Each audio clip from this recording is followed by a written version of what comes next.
If you think about the scientific process, then probably what you think about is what we all learned at some point at school. And that is, if you have a problem, you need a hypothesis.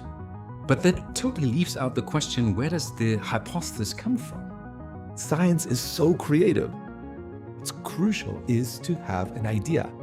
Even more important than coming up with the answers is to realizing what is the question that you want to ask.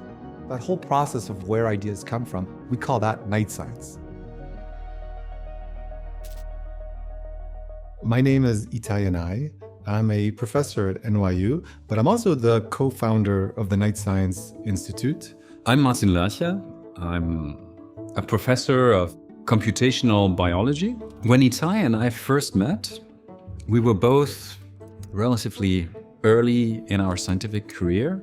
I think Itai had already done some projects where he was more or less independent and came up with his own questions. That wasn't so much true for me. I had always relied on collaborators to tell me what questions I should be working on. And I didn't trust in my own creativity at the time and in my ability to define my own research questions. The project that we then did together was maybe the first time for me that we tried to do something that was totally outside of what the people mentoring us would have told us to work on. We had the data, we had the idea, it was just a matter of executing it. But then things didn't make sense. The results we were getting were not really addressing the question we asked. We were convinced there was something interesting we could do, and we just didn't manage to do it. We even lost what was really the question that we were asking, but we learned a lot about the process of how science actually works.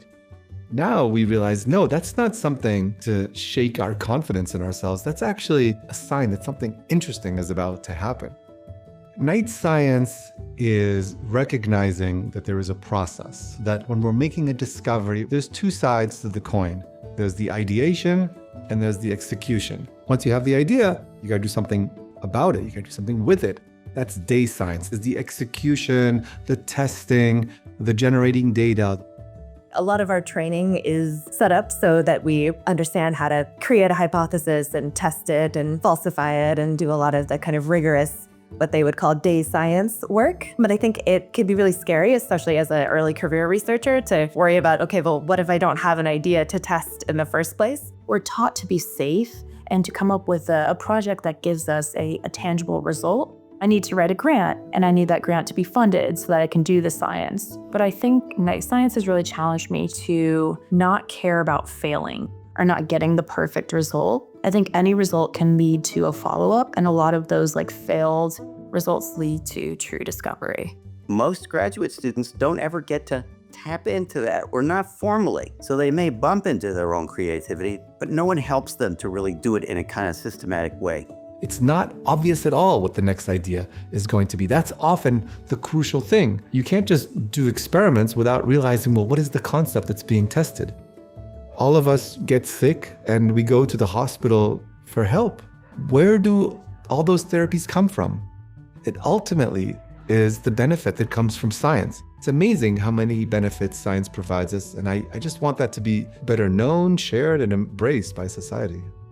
The Night Science Institute dream is that in 10 years, we reach every single scientist. So whenever there's a scientist that receives training, in addition to day science expertise, the craft of testing ideas, they also receive training in night science. How is it that they can create ideas? How is it that they work within the sandbox of generating ideas? Night science has always been there, even if people didn't call it that. Ideas were always central to science. If you don't have an idea, what are you going to test? And I think we can make science more fun and more efficient by teaching that to young scientists.